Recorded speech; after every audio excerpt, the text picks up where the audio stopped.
This is Let's Talk, getting to the root causes of the important issues of the day.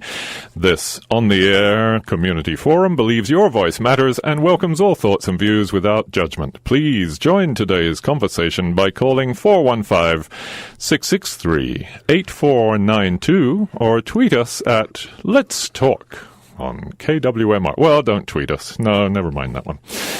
I didn't bring the tweet box with me. No tweet box. And my name is Paul Raffel, and at the board. Oh, dear, you had to tell. Yes, it's my first time on the board today at KWMR. Shelley Rugg is in charge, at the helm. Oh, dear. And it's just the two of us in the studio today, so that means we really need people to call in. Yes, and please. What are we calling in about? Oh, dear. Today we're talking about narcissism. Yes, narcissism. I don't know where that came from, why that's appropriate. What made you think of that, Paul? I don't know.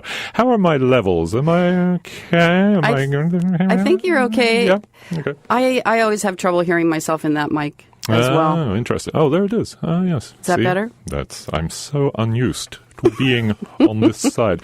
So when you call in, please do call in 415-663-8492 or 8317. You'll hear a noise as Shelley puts you in the system. Oh, goody. And just hang on until she says, caller, you're on the air, and then please turn down your radio, give us a name, your first name, and please watch the language. This is live radio, so we have to be very careful. Yeah, there are rules. So, narcissism. Yeah. And it was my idea. Well, do tell. You got to take credit where credit's due, Paul. Well, so, narcissism. It was actually, as it usually is, I read an article about everyone. A lot of people are saying that Donald Trump is a classic narcissist, our president. And there was an article saying that a big portion of his supporters are also showing narcissistic behavior, collective narcissism. That thought occurred to me as well. That it's like a cultural pandemic. Yeah, it's so. What are let's get the diagnosis. Well, the symptoms of narcissism down. This was from an article on Psychology Today website. A grandiose sense of self-importance and exaggerates achievements and talents. Yeah. Okay. Check. Dreams of unlimited power, success, brilliance, beauty, or ideal love. Oh, now that gets into... This is all about relationships with narcissists as well. Let's not forget that. It's narcissism in general and group narcissism. And if you've ever had a relationship with a narcissist, we'd love to hear you talk about it and how you dealt with it. Requires excessive admiration. Lots of validation. Yeah. Unreasonably expects special favorable treatment or compliance with his or her wishes. What's his name? Stephen Miller said, his wishes will not be denied. Exploits and takes advantage of others to achieve personal ends, lacks empathy for the feelings and needs of others, boy. Envies others or believes they are envious of him or her. Has arrogant behaviors or attitudes. And usually it's usually hiding someone who is not necessarily very comfortable with themselves. Right, almost the entire opposite of what they put across. Yeah, and therein they need compassion They need our compassion. Right. You know, in a way, I think they can't help it. But I'm interested in, you know, what comes up in my mind is sociopaths who also don't have empathy and can't really care about anyone else. Like, where did the sociopaths and the narcissists merge? Yeah, well, that's interesting. Not being a psychologist. Maybe Any one will call psychologists in. out there, please call us 415-663-8492. Let us know the difference between narcissistic personality disorder and sociopathy. Yeah, because everything I've read this week, doing the research for this, a little bit of research, is that you know, they're usually grouped in together because they exhibit certain traits, and tactics when dealing with a partner or somebody they have to deal with. They use similar tactics like word salads and yeah. My daughter spent probably a couple years with a narcissist. And immediately her friends and her family were warning her because he would, embarrass her, put her down in front of her family, in front of her sister, in front of her mother, in front of her best friends. And we were all saying, hello. Do you see how he is? Yeah. And somehow she made it be acceptable. Yeah. Like it maybe was cool in some weird way that he joked about things that way. He joked about her being an idiot, or not attractive enough or whatever, So that's one part of it. Is this sort of whittling down of the person's self-value. And then, of course, the gaslighting thing. A lot of people have heard the term gaslighting in relationship with a narcissist. All right. And so when somebody clearly says or does something and you try to hold them accountable for it, and then they can look you in the eye and tell you, what? I never Who, said that. me? Me. I don't know. I meant to say wouldn't, not would. Yeah, I think you heard me incorrectly. So that's classic, and certainly saw that with what my daughter went through. Interesting. And nothing she did was ever good enough. Well, and how can you deal with that? Give us a call, 415-663-8492. How do you deal with living with someone like that? Because reasoning with them, from what I'm reading, reasoning with them just does not work.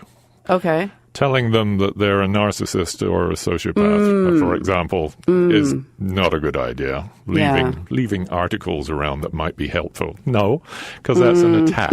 Right?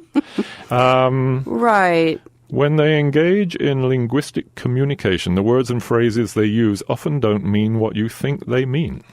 That's tricky. So this person, this is a psychologist, has it's actually a website called Shrink for Men. It's a woman psychologist who actually tries to help the dudes out. Help men, because, men are, we don't know what to say when things happen. A lot of us. A lot of men are just starting to wake up to their emotional health. Right. Understanding all that. So they like to... and this woman especially, this psychologist especially, warns against the JADE habit, Jade. It's justifying, arguing, defending, and explaining. She says none of that works. Yes, we follow that rule when we work with somebody with short-term memory loss and dementia really? Also. Yeah. Yeah. You don't argue or reason or explain. Oh. Okay, I see we have a caller. Now, this is my first time. Okay, so first we're going to turn the line on. Excellent. There you are, caller. You're in, and you're going to turn your radio down. That's good. And then where's the button? No, it's good. It's all automatic it's all up set. there. Oh, okay. Welcome, caller. You're on the line. Hello, caller. Hello. Hi. Who's calling? It's MK. Hi, MK. My first time on the Yeah, you're doing fine. on the board here. Okay, thanks. Yeah. I fell in love with a narcissist. Ooh. Do tell. Yes. 50 years old. And How old? I was in a place in my life where I was bored. Uh-huh. And I was getting older, and I was desperate, and this for something to happen that was going to get me to a different place than where I was. Mm-hmm. The person that I'd known for a very long time kept coming back into my life about every 5 years, seemed. And it turned out that he was bipolar. Uh-huh. When he was in his manic state, he was classic narcissist. He didn't put me down. He never did that. I think he really loved me as much as he could. Uh-huh. But his grandiosity, his delusional state, he is very beautiful too, which didn't help. because it's easy to be a narcissist if you're very beautiful, and you believe that you're very beautiful, and you spend a lot of time gazing at yourself and thinking how beautiful you are, which is why narcissists drowned, actually. Right. And so he would stay in this state for 3 months at a time, let's say, and during that time spend outrageous amounts of money that didn't belong to him, and have all sorts of great plans, which I fell for in the beginning because I was just wanting Excitement. relief from the da-da-da-da-da. And so I believed it, and I also was crazy about him. Mm-hmm. And crazy in love is crazy. and it's it's not a safe place to be, but I didn't want to be in a safe place. I wanted to walk on a tightrope and be out, and I'm probably a narcissist myself up to a point, off and on. That's not a constant. But and I don't think it is a constant. Like any mental condition, there's ebbs and flows, especially if the underlying cause is a self-loathing or self-doubt or it's a very complicated process. Anyway, long story short, I was with this person for about 15 years, and there were 3 major manic phases that happened during this relationship. And every time he'd get arrested and be drunk and be in jail and expensive and so on and so forth. It's like a double whammy there. Yeah, the first 2 times. But then he would calm down, and then he would go back, and he would be even, and he would be charming, and he would be nice, and he would be sensible, and it was weird. I mean, it was, it leaves you not knowing what to think about what could happen next. Well, but I must be stupid or something because I never really I thought, oh, good, now he's better. The first time was when I met him. And we got together, he was manic, and then he went down and became nice and calm again. The second time coincided with the death of my father. That made me very tired. Yeah. And the third time was the last straw. But he had a perfectly good reason to go off the third time, because his sister was an alcoholic, drug abuser person, and he found her body in her house, and it was his sister. He loved her, and she was dead, and he found her, and that was I remember standing by the garden, getting the phone call, and thinking, this is how this all ends. Yeah, talk about a trigger. Trigger moment. My first thought, okay, this is it's a big red flag, huge, and it broke my heart. But I survived, and things got progressively better, but that was the end of it. Yeah. He's still alive, and he's still he went. The last time he went off was I think 5 or 6 years ago, and he never came back. So he's still in his manic state and will be forever, but he doesn't contact me anymore because I made it clear that it's not going to happen. Was there any treatment involved for it, or? Well, part of the problem is with the mental health laws in the states. I live in Washington, as you know, and unless you can prove that a person is a danger to themselves or others, you can't do much. And so he had this capacity to be as wacky as a fruitcake And then when a sort of authority figure showed up, he would go and he'd appear very normal. Yeah. But it wasn't real. I mean, it was so hard. He was so clever to do. I'm sure that the bipolar isn't the only manifestation, because President, what's his name, happens, he's like it all the time, always. That makes me think about, the treatment for psychological disorders, and that if you're suffering from something like this, where you really want people to only see this good side of yourself, how can you be properly treated? You can't. And so I really think people admit that there's a problem. What's that? You'd have to admit that you needed treatment. Right. And that's not going to happen, because you're this marvelous creature who's got the world on a string, and you're sitting on a rainbow. It's a wonderful place to be, especially when you have a fifth of vodka. Boy. You're, being happy. So how do you feel? Are you relieved, grateful that you got out of that relationship? Well, I'm grateful that I got out of it. It was extremely stressful. And but I would have gone to Hawaii and my life there if that had not happened. So ultimately, yeah. But now I'm alone, and I'm not really alone, but I don't. I know that the wonderful times that we had can happen. And I'm very grateful that I had it, but I'm not anxious to have to say goodbye to anybody else. Oh, that's hard. Well, that's yeah, but it's you can boo hoo hoo all you want. Well, they have this thing called friends with benefits. You could try that. Well, yeah. And I have lots of great friends, and I have a couple of really good men friends. That I'm not a casual sex person, but that's fine.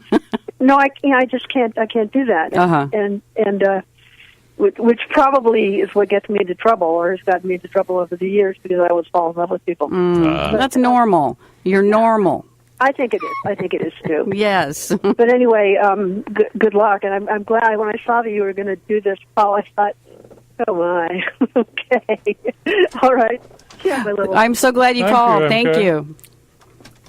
Yeah, well, I'll be down there next week, but I won't be around on Thursday, so won't see you guys. But but I'll be there the next Thursday probably. So. All right. Oh, maybe you can join us on the show again. Looking forward to for me. See you in person.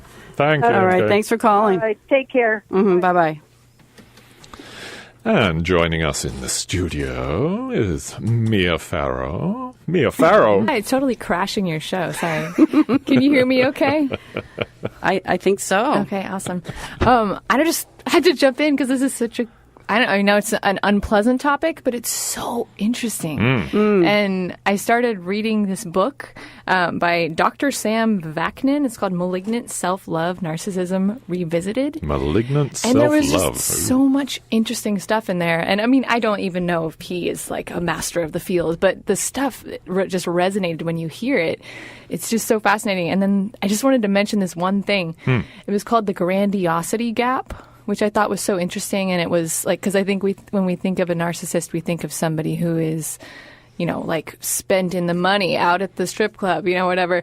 And there's also the other side, which is like extreme underachievement and an inflation of ego, thinking that sort of like, I am so great that it's kind of that idea of like, I could if I wanted to. Sure. And I think that's fascinating because I feel like I've actually run into more of that. And I think that can be really poisonous too, especially for the person who has it, because they sort of like, they say, I'm so amazing that I don't have to do it. And I think I identify with that a little bit. I was like, oh, shit. So I just wanted to mention that grandiosity gap. I think is so interesting. Well, it's almost like boys are brought up to feel that way about themselves, especially men, not women, not so much. Women are always, a little, their insecurities are reinforced. Yeah, my grandmother. Whereas the boys, they get all this backup. They're the perfect boys, and you can do anything you want. I can be anything I want, and I'm special. There's this TV show, Crazy Ex-Girlfriend, and there's this character in it who was so maddening, and I couldn't figure out why. And it was because he was like a bartender, and he kept putting her down. And then he did this whole musical number that was called literally I Could If I Wanted To. And he was sort of dismissing everything, and you realize that he had this inflated ego, but it was just putting himself in this sort of position to be able to criticize everything because he was so great, but he didn't need to even do it. Yeah. Just wanted to mention that. I would. That's so cool. I could if I wanted to, but she's not hot enough for me. Where have we heard that before? Well, it's good, though, to talk about this and become aware of these little signals and signs, especially if you might be tempted to move into intimate relationship with somebody only to find out later, how hard it is on you and how it's knocking you down to less than.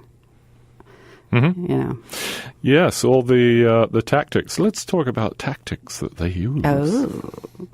Gaslighting is the big one, of course. Oh, it's all in your head. I didn't say that. No, you're crazy. What? Not me. Projection. Chronically unwilling to see his or her own shortcomings and uses everything in their power to avoid being held accountable for them. I think we know people like that, don't we? Maybe I'm not. Oh, dear. Oh, no, I shouldn't have read this. Nonsensical conversations.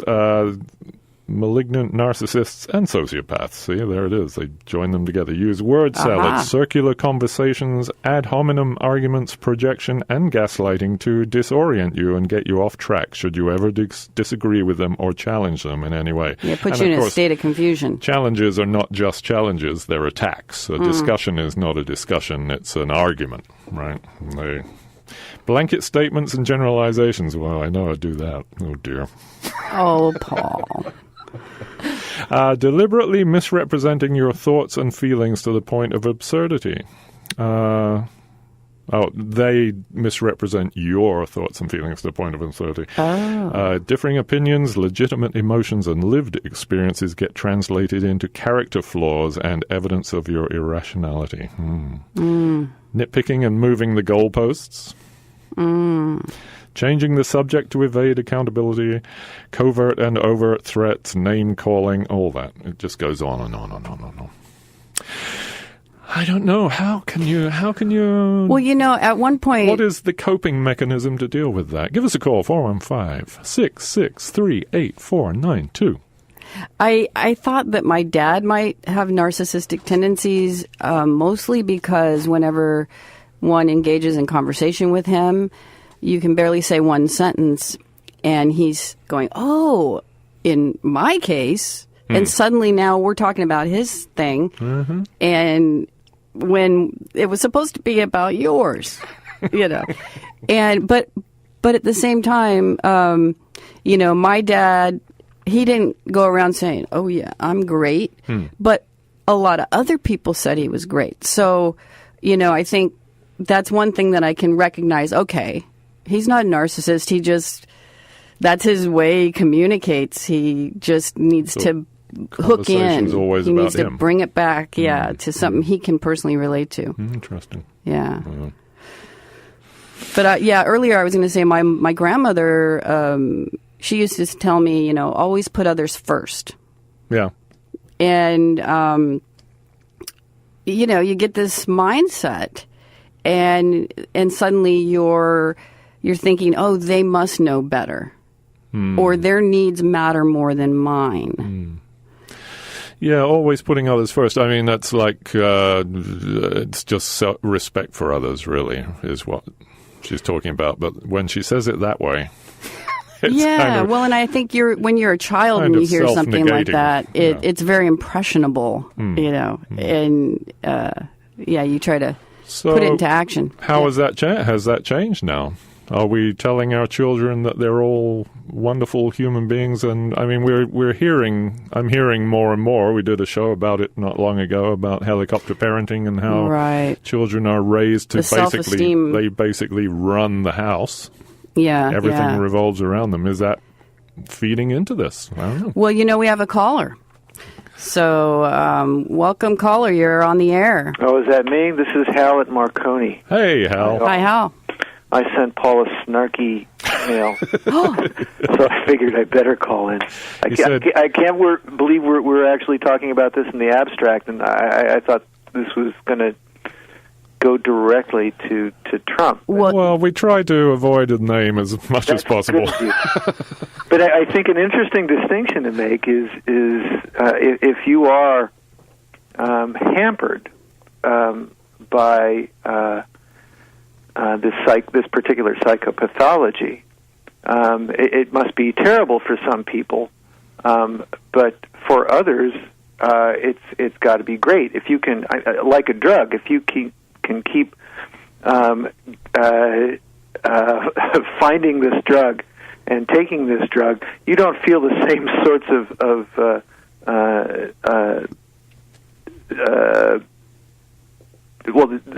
let's talk about it. If it were like addiction. Mm-hmm. The worst part about addiction is the life that you live in order to get support your habit. Right. But if it's right there for you all the time, well, that's a whole lot simpler. So I wonder if you'd like to, if one of the distinctions isn't that we're all making this huge mistake by thinking about the whole, each other, and not focusing on ourselves. And because my guess is that a lot of very, very successful people in business, I don't have to guess, I know this to be true, and politics are successful because they have some of these same tendencies. Oh, yes, of course. Well, yes, the truth is always... fungible, I guess. There are different truths and different facts. There's and politicians, of course. Who trusts politicians? Even the ones you admire. Who trusts them to actually tell the truth if it comes down to it? So how do you tell the difference between just a regular old politician who does things for his own benefit, and someone who actually has a personality disorder and shows it on every occasion that he speaks? I think we can tell how that goes. And Hal, on the political spectrum, I just heard an interview recently, and again, this is of the show, not of KWMR, not of in general, because I know we need to tread lightly. But the recent involvement of Bill Shine in the senior communications role with Trump, and the interview on Fresh Air, I think it was July 12th. Look it up; it's really interesting, actually. It was with Gabriel Sherman, who's like covers for Vanity Fair, and he was talking about the ties between Fox News and the White House and stuff. But he was mainly talking about how this guy Bill Shine was kind of like in an enabler role in a certain way, and so he played like the same role for this guy Roger Ailes. I might be pronouncing Ailes. Right. And so basically, like Roger Ailes was this sort of like powerful force and all these things, and this guy Bill was like, okay, whatever you want, just like feeding him. And so he just played that role, and he rose because he kept feeding. Because he was the and toady, so it's like, it's also an interesting thing about how easily it is to manipulate somebody who is a narcissist, if those people are. Of course, we don't know. But like the manipulation is so strong because they're looking for external validation rather than internal feeding. And they only surround themselves with and so it's easy to control them with toadies, with people who are going to agree with them and boost their egos, right? So everyone check that out. It was just absolutely fascinating. Thanks, guys, for letting me crash your Mia. Yeah, I'm going to go work now. Mia Johnson, by the way, not Mia Farrow. Yes, thanks, Mia. Thank you, Mia. It brings up a good point, and maybe it's a little bit off subject, but I mean the media must be wrestling with this as much as they are in Washington. On the one hand, personally, you abhor some of what you're hearing, but my God, it's how can they television. How can they treat it as normal and not report it? Right? Okay, Hal, I'm going to take a little moment here to say that this is KWMR in Point Reyes Station. You're listening to Let's Talk Call-In Radio. And you can call in to 415-663-8492 to add your voice to the conversation.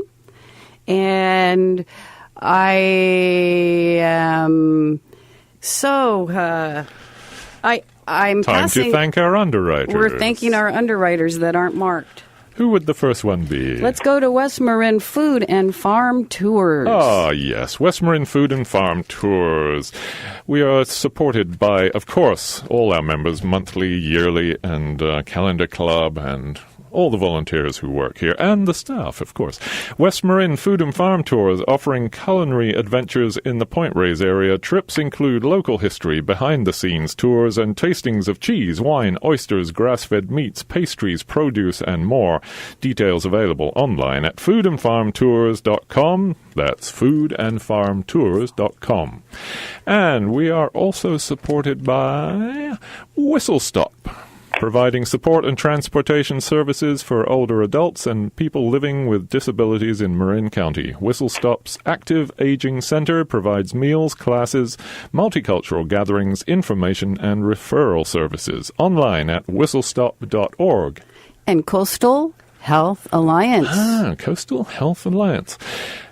Coastal Health Alliance is offering comprehensive family medicine and dental services, and the only podiatrist in West Marin, with health centers in Point Reyes, Bolinas, and Stinson Beach.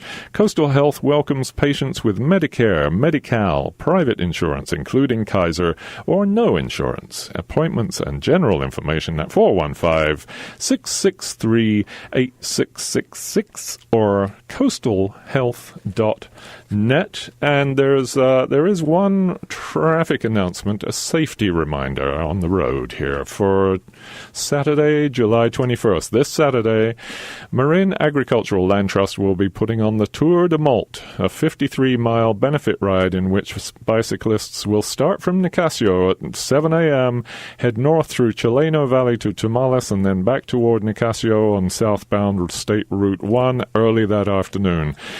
A reminder to drivers to be aware of cyclists and please use safe driving practices during this time. Saturday, July 21st. Thank you. There will be lots of cyclists on the road on Saturday, so take care out there. Anyway, Hal. Yes. Yeah. Good point about media coverage and, how that boosts. People were talking about even the negative coverage boosts the ego of the narcissist in charge. So how do you get around that, though? How do you not report If when I was sitting in the gallery, if I could ask Trump questions, I think I'd begin with, let's say he's surrounded, if we were let into the cabinet, I'd say, who's got the best golf score among all of you in the cabinet? and if you kept, who's the best looking? Who do you suppose is the best in bed? I don't think he'd be able to keep from pointing for laying claim to being the best at all of those things. Sure. And for the same reasons that I started this off with, that's the juice. Yeah. For him, it's great. I think it's a terrible thing to be to have to deal with if you don't get fed all the time. Right. And I think for a lot of people, and this isn't just true of being a narcissistic sociopath, but a lot of people build their beliefs like pyramids, and the reason they get threatened when you challenge them is it's like you have your hand on a block on the foundation of this pyramid, and you're about to pull it out, which means all the others are going to tumble down also, and that can be very threatening, and that runs the gamut of psychopathologies, including whichever one I have, because I'm sure that one belief builds on another, and that we're all susceptible. Yeah. Life is a game of Jenga for them. Isn't it? How it is? But surrounding yourself with the choir all the time. I mean, look at the people that he is surrounded, and we know what he does when someone questions his anything that he says. He's fired. Whoever they are is fired. So fascinating, isn't it? Right. Narcissism. We're talking about narcissism. 415-663-8492 and 8317. Thank you, Hal. All right, I'll get off the phone. It was very good. Thanks for calling. Bye-bye. Bye-bye. Yeah, give us a call, 415-663-8492. Especially if you've known narcissists in your life and have perhaps found ways to deal with it, maybe just walking away from it. I don't know. Gore Vidal, back in the day, said, a current pejorative adjective is narcissistic. Generally, a narcissist is anyone better looking than you are. That's Gore Vidal. But lately, this is, when Gore was still alive, lately the adjective is often applied to those liberals who prefer to improve the lives of others rather than exploit them. Apparently, a concern for others is self-love at its least attractive, while greed is now a sign of the highest altruism. But then, to reverse periodically the meanings of words is a very small price to pay for our vast freedom not only to conform, but to consume. And that's Gore Vidal. Sent in by Charles Schultz, who is on the road as we speak. But, it's tactics again. And it's just fascinating to me, this baiting and feigning innocence when whoever you're baiting rises to the bait, right? Well, and you've hooked them. Boundary testing and aggressive jabs disguised as jokes, which is what you were talking about earlier with your daughter. Condescending sarcasm and patronizing tone, shaming and control, maintaining control over everything. Right. And all of which is not to say that narcissists think that they are actually the most wonderful person in the world. It's right. Inside, internally, they're actually fighting against the opposite. And so it's an external expression that maybe they hope will turn them in, like magically transform them into that being that they wish they were. Right. Yeah. But, looking at it sort of bigger and more culturally, there seems to be a white narcissism, right? The whole white nationalism, the idea that people are somehow above other human creatures because of the color of their skin, because we all know white people run the gamut of quality humans. Exactly. We're everywhere. Just like any race. Yes. Collective narcissism. Yes. In which the group that you identify with is the only thing that matters. And anyone who remotely says anything about it that might be challenging is regarded as the enemy, the foe, as Europe now is. Foe. They're our foe, apparently. Collective narcissists, they have this thing called what psychologists call the in-group, when you're in-group. An excessively high opinion of a group that a group can function as a narcissistic entity. Collective narcissism is related to ethnocentrism, cultures and ethnicities. While ethnocentrism is an assertion of the in-group supremacy, collective narcissism is a self-defensive tendency to invest unfulfilled self-entitlement into a belief about in-group's uniqueness and greatness. And I would say that it's also about they're always under attack, which is what we hear from fundamentalist Christians, as that's been the tactic. Right, and that kind of brings out that feeling of righteousness. Right, yeah. They're against us. We're all martyrs. We've got to rise up. Have to circle the wagons and fight off anyone who says anything against us or who holds a belief that's different from ours. Right. Instead of engaging in conversation, it's an attack. And so they feel attacked, and it gives them moral superiority to be attacked by people who don't think the same way they do.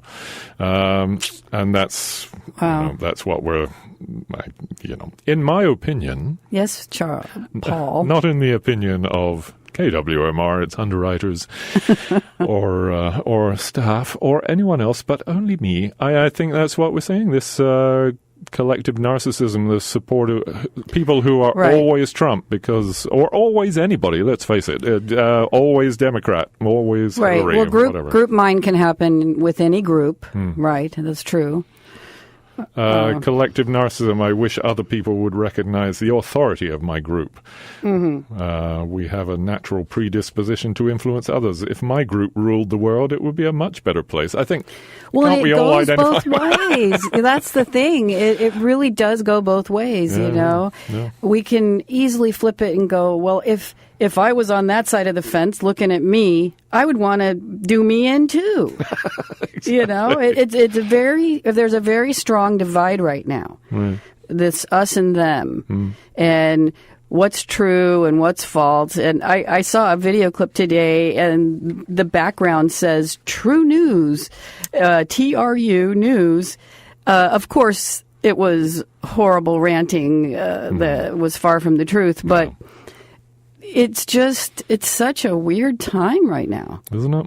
It really is. Very odd. And the gaslighting, the collective gaslighting, Right. and the word salad thing, where words don't mean anything. You just say a bunch of things, and some of it Let's could try be it. true. Some of it might have a little bit of truth to it, but most of it doesn't really matter if it does or not. You're just filling airtime. If you don't know, you can still talk about stuff that you don't know about. You can just keep talking. It's like this show every week. But you can call in 415-663-8492. Add your voice to this conversation. If you're a narcissist, please call in. Do call in. We want to We'll stroke you. understand what this is like from the inside. Yes, that's a good idea. Yes, if you think you're a narcissist or have narcissistic tendencies, don't we all have a little bit somewhere? I mean, Well, I was thinking about this. There's a real movement has been for several years of learning self-love, and that. For me, the way that looks is that when I find myself looking at someone outside of me with criticism, oh, they shouldn't wear that, or why did they say that, or whatever comes into my head that I think, oh, that's wrong, then I can notice I'm doing it and stop and turn around and say, what do I need to look at in myself? Oh, interesting. Because if I can't love that thing about myself, then I'm going to be seeing what's wrong with everybody all the time, because I'm actually seeing what's wrong with me. So, so learning self-love, is a practice. Well, it's just consciousness of your actions and words, right? Right. Thoughts. Self-awareness. Noticing. Important in everything we do. But not everybody engages in this practice. Of course. No, it's easier to lash out, certainly. It's easier to conform. Yeah. Do what everyone else is doing, say what everyone else is saying. Yeah. And Sally, I was saying earlier about children, how they're raised these days, how that's changed. It used to be that it was certainly drilled into me in England that, boy, you respect everyone around you and you take other people's feelings into consideration, whatever you do, and you're polite to everybody. Well, now, as Sally Phillips, who is in Eastern Europe right now, Romania, Transylvania, she called in earlier, and how children are venerated now. It's changed from when, children should be, going the other way. Seen and not heard. Seen and not heard, right? Yeah, shut up. You don't rule this place. Well, no, in general, I don't know if it's you can't say it about everybody, of course, but the children are treated like miracles, and they're cosseted and protected, and they don't go out and hurt themselves anymore. So running around outside because you can't let them outside. Right. They'll call the authorities on you. Schools can't discipline them the way they used to. Yeah. But as with everything, I think that's kind of okay myself. As with everything, it can be taken to extremes, and often was.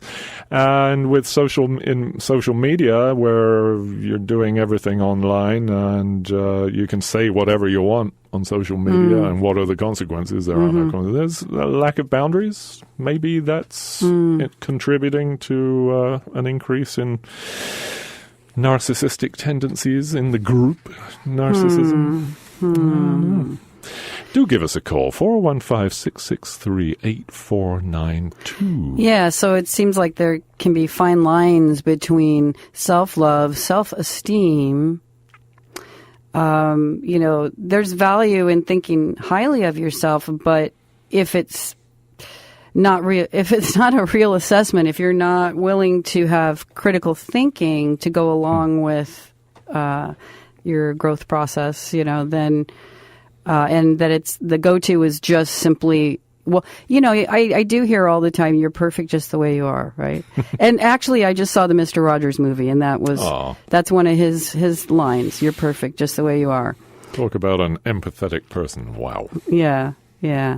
And anyway, I spaced out and I lost my train of thought. So I can just fill the air with perfect just nonsense. The way you are. Oh, yes. Yes. Yeah, I guess. Okay, so I was looking at the sort of not hierarchy, but span of this concept. Where does it become narcissism versus just self-love, self-value. Self-value, yeah.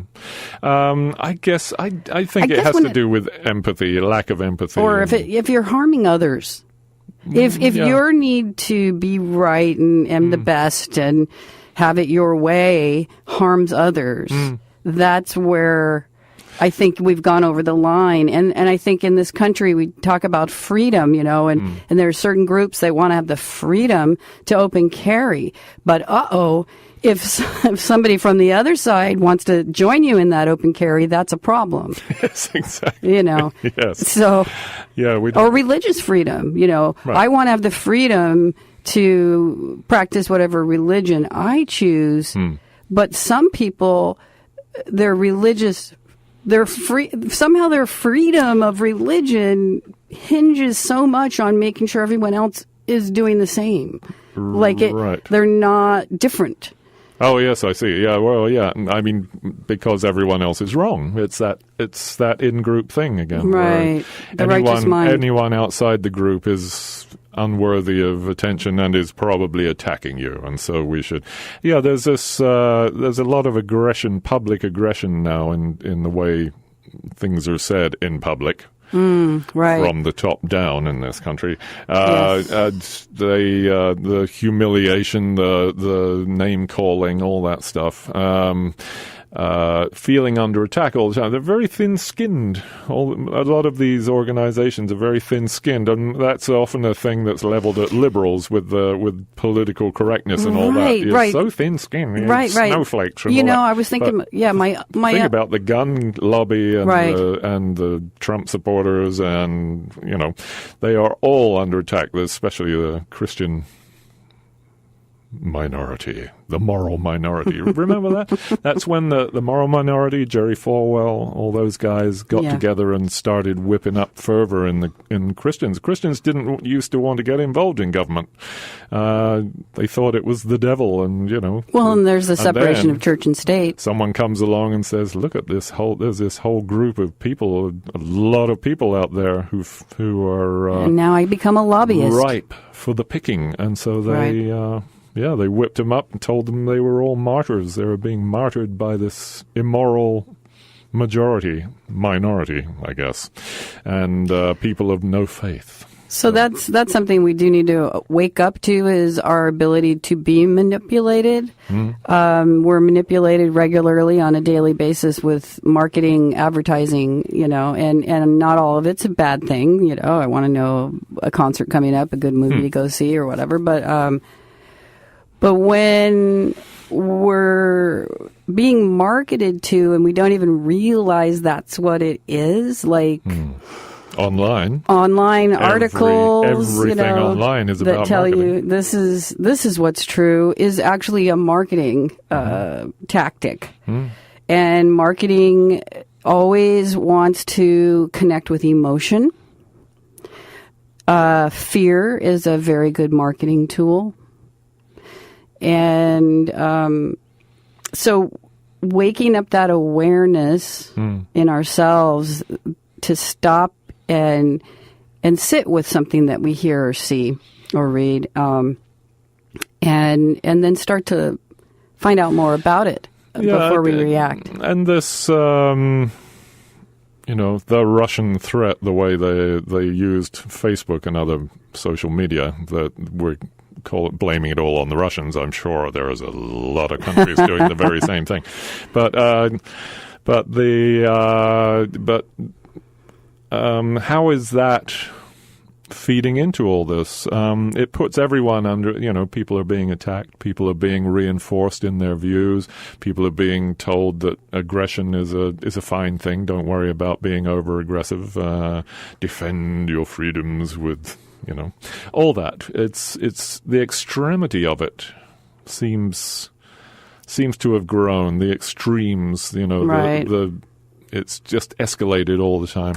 And when did are people more gullible than they used to be? Are we so used to trusting what we've been told that now that we're faced with this constant barrage that you can't tell the difference anymore? It's hard to judge reality. It is. Especially in the digital age, images are so easily manipulated now, and not just still images. We've been to the movies. We know what they can do, and it happens on a smaller scale all the time. And we'll see things and think, "Oh my goodness, I can't believe what I'm watching." And only to find out later that it was completely manipulated, or not to find out. How do we know? How do you know? The camera does lie. Apparently, it can, unless it's a live feed, I guess. Yeah, that would be the difference. And even then, I don't know. I don't know what's capable. And I mean, okay, if you think about it, something like Snapchat, or there's different filters you can put on while you're making a video. So who knows what is possible even in a live feed? Right. And that's only going to get worse or better? What do we call it when you can make these incredible images to tap into the consciousness of people? How is that going to be used against us? No, it won't be used against us, will it? Yeah. So yes, we have to keep visioning what we really want this world to be like, to be the people that we want to be around. Be empathetic, respectful. Don't be a narcissist. But I don't know. How can narcissists stop being narcissists? I don't know. Well, I think... Is that a question? That's a question. Call us, won't you? We have a couple of minutes. Give us a call, 663-8492. Can narcissists become non-narcissists? Yeah, it's a good question. And, if you have the capacity to actually judge that. Right. If it is in fact a mental illness, would you have the capacity to actually see that in yourself, to judge that, to know about it, to recognize it? If it's actually a personality disorder, I guess there are varying levels of it. It can be just the way you're brought up, an overprotective parent or something, or just low self-esteem, so you lash out at everybody and make sure that they're all feeling as bad as you feel. Well, I've noticed, in myself, I'm pretty sure my mom was bipolar, but never firmly diagnosed. And so she had certain behaviors that she would exhibit throughout my childhood and into my young adulthood. And I'm not bipolar, according to people who know me well, but some of these behaviors can pop up out of me. So that's I was talking to a friend the other day about nature versus nurture, and ultimately we agreed that it really is sort of a full blend of both. Of course, and but things like that can happen. So if you were raised by a narcissist, you might exhibit some of the behaviors. Certainly learn that behavior. Right, learn behaviors. Whether you rebel against that or not is, it's just the luck of the draw, isn't it? Right. It's just what circumstances are handed to you. Yeah. If you have a hard life and you feel the world's against you, you're just going to go full-on narcissist, aren't you? Oh, dear. Yeah, I was thinking about my dad. I mentioned how he makes the conversation about him. I can see how there's a place for that, but it's after listening first. Right. So that taught me... Certainly personal experience is always a valuable thing to bring to a discussion, but... Yes. So it taught me, listen. Yeah. Listen first. Yeah. And so I see my imperfection. I see my interrupting. I see, some of these traits happening. So it's a work in progress always. Isn't life? Yeah. We have to practice this humanity. Just like life itself. Well, shall we wrap it up today? Yes. This has been Let's Talk.